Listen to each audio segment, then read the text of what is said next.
Código Civil de Guatemala. Título 5. Obligaciones provenientes de contrato. Capítulo 1. Disposiciones generales. Artículo 1517. Hay contrato cuando dos o más personas convienen en crear, modificar o extinguir una obligación. Artículo 1518. Los contratos se perfeccionan por el simple consentimiento de las partes, excepto cuando la ley establece determinada formalidad como requisito esencial para su validez. Artículo 1519. Desde que se perfecciona un contrato, obliga a los contratantes al cumplimiento de lo convenido, siempre que estuviere dentro de las disposiciones legales relativas al negocio celebrado, y debe ejecutarse de buena fe y según la común intención de las partes. Artículo 1520. Contrato de adhesión. Los contratos de adhesión, en que las condiciones que regulan el servicio que se ofrece al público son establecidas solo por el oferente, quedan perfectos cuando la persona que usa el servicio acepta las condiciones impuestas. Las normas y tarifas de estos negocios deben ser previamente aprobadas por el Ejecutivo, para que pueda actuar la persona o empresa que hace la oferta, incurriendo en responsabilidad en caso contrario.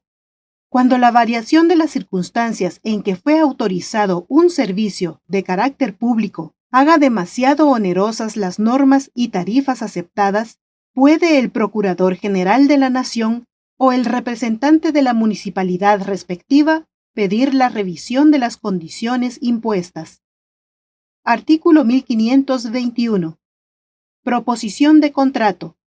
La persona que propone a otra la celebración de un contrato fijándole un plazo para aceptar, queda ligada por su oferta hasta la expiración del plazo.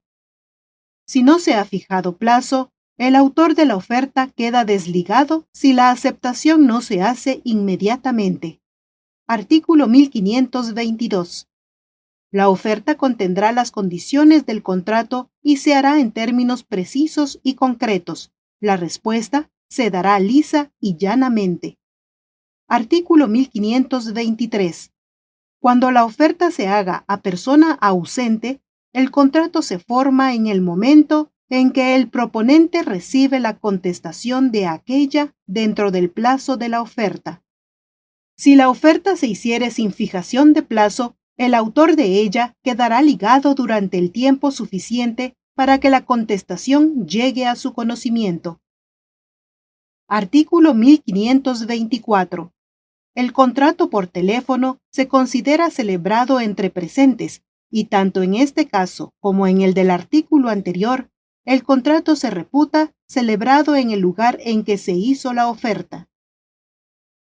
Artículo 1525. Si por alguna circunstancia la aceptación llegare tardíamente a conocimiento del oferente, éste lo comunicará sin dilación al aceptante, bajo pena de responder por los daños y perjuicios. Artículo 1526. Si el negocio fuere de aquellos en que no se acostumbra la aceptación expresa, o cuando el oferente la hubiere dispensado, se reputará concluido el contrato si la oferta no fue rehusada sin dilación. Artículo 1527. Se considera inexistente la aceptación si antes de ella o junto con ella llegare a conocimiento del oferente la retractación del aceptante. Artículo 1528. No tendrá efecto la oferta si el proponente falleciere o perdiere su capacidad para contratar antes de haber recibido la aceptación, o si falleciere o perdiere su capacidad la otra parte antes de haber aceptado. Artículo 1529. Los derechos y obligaciones de los contratantes pasan a los herederos y demás sucesores de las partes, a menos que lo contrario resulte de la ley, de la convención o de la naturaleza misma del contrato. Artículo 1530. Contrato a favor y a cargo de tercero. Se puede prometer por el hecho de un tercero con cargo de indemnización si éste no cumple. La responsabilidad del promitente cesará desde el momento en que el tercero acepte la obligación. Artículo 1531. El que estipulare en favor de un tercero tiene derecho a exigir el cumplimiento de la obligación. El mismo derecho incumbe al tercero cuando así resulte del fin contemplado en el contrato. Artículo 1532. Cuando se dejare al tercero favorecido por el contrato, el derecho de reclamar la ejecución de lo pactado no dependerá del estipulante exonerar al deudor. Artículo 1533. El estipulante puede reservarse el derecho de subsistir al tercero designado en el contrato, independientemente de la voluntad de éste y del otro contratante.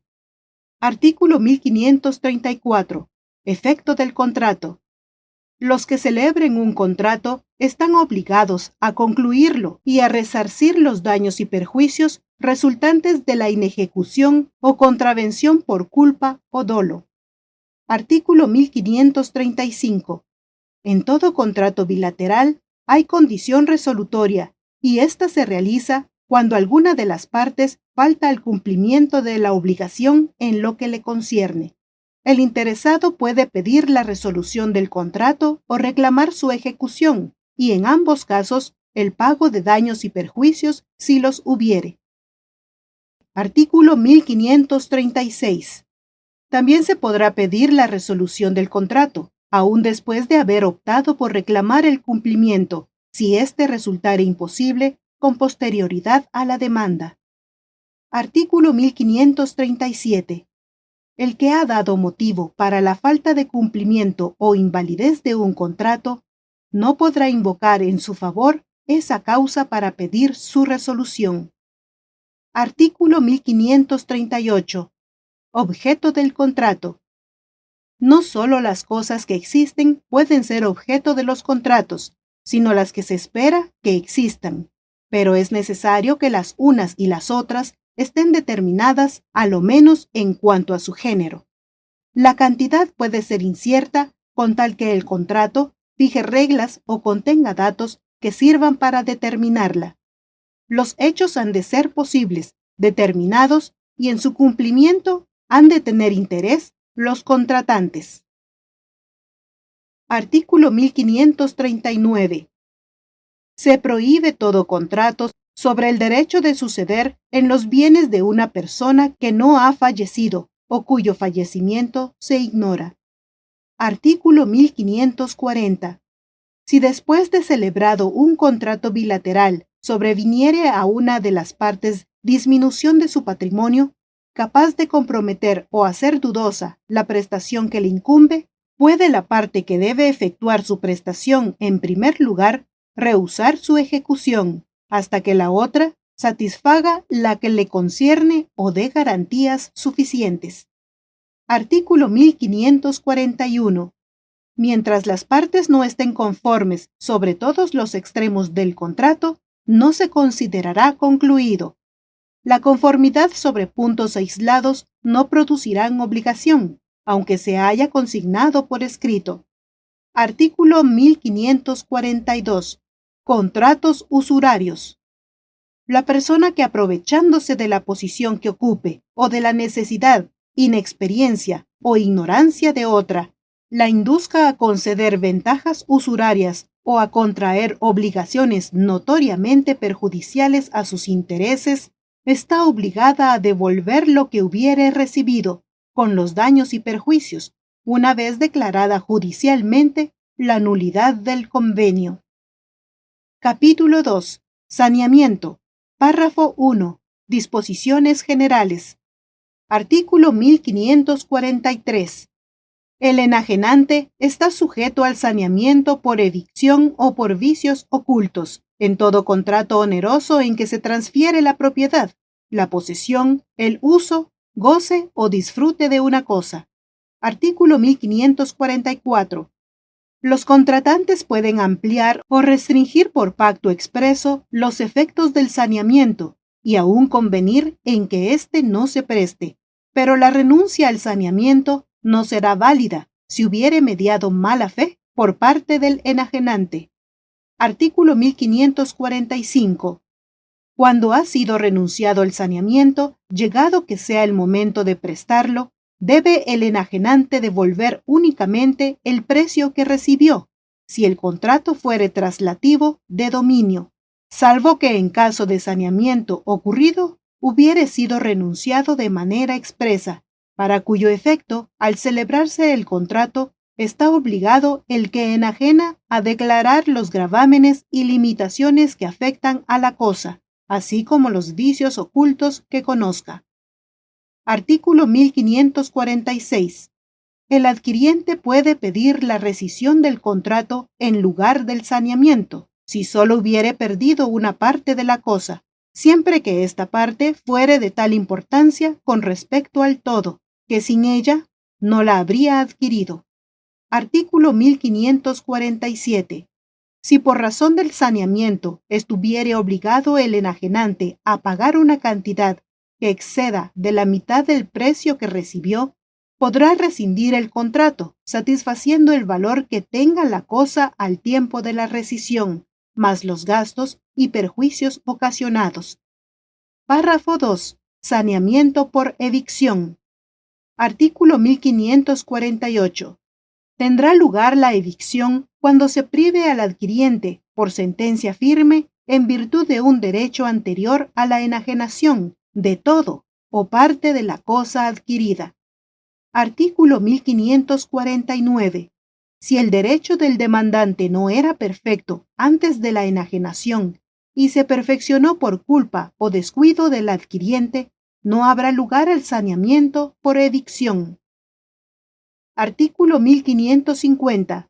Promovido juicio contra el adquiriente en los casos en que hay lugar al saneamiento, debe el demandado hacer citar al enajenante en la forma establecida en el Código Procesal Civil y Mercantil para el emplazamiento de terceros. Artículo 1551. Si el enajenante comparece y quiere tomar la defensa, se seguirá contra él solo el procedimiento, pero el adquiriente podrá intervenir como parte para la conservación de sus derechos.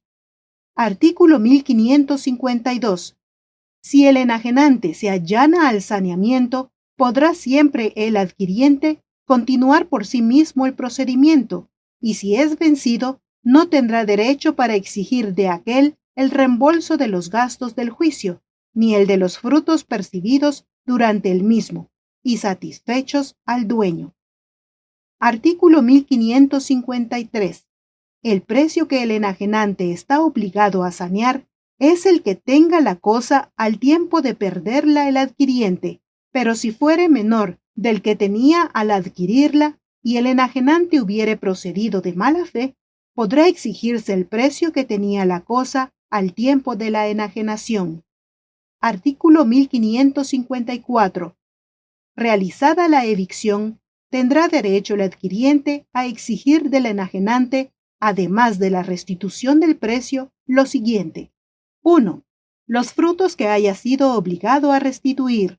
2. El pago de las mejoras necesarias y útiles que hubiere hecho el adquiriente y los gastos de conservación de la cosa. 3. Los gastos del juicio que haya motivado la evicción y, en su caso, los del procedimiento seguido con el obligado al saneamiento. Y 4.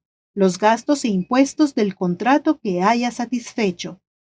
Artículo 1555. Si el juicio terminare por sentencia absolutoria en favor del adquiriente, no estará obligado el que enajenó a indemnizarle los perjuicios y gastos que el proceso le hubiere causado, sino en cuanto fuere imputable a hecho o culpa del enajenante. Artículo 1556. Si se perdiera solamente una parte de la cosa, el precio que debe sanearse será el de la parte perdida, fijado en relación a su importancia o en proporción al precio total. Artículo 1557. El enajenante que ha procedido de mala fe está obligado, en caso de saneamiento, a pagar al adquiriente las mejoras de recreo y los daños y perjuicios causados. Artículo 1558. El adquiriente pierde el derecho al saneamiento por evicción en los casos siguientes. 1. Si omite hacer citar de evicción al enajenante. 2. Cuando sin consentimiento del enajenante transige, desiste del juicio o lo somete a juicio de árbitros. 3. Si habiéndose hecho cargo de la defensa, la descuida, se deja condenar por rebeldía o abandona el juicio. 4. Si no hace uso de los recursos legales contra las resoluciones que afectan directamente al negocio principal. 5. Si a sabiendas no opone la excepción de prescripción. 6. Si no emplea en la defensa los documentos que le haya suministrado el enajenante. 7. Si comete dolo en el juicio en que fue vencido o se prueba colusión entre él y el demandante. Y 8. Si a sabiendas adquirió cosa ajena o litigosa.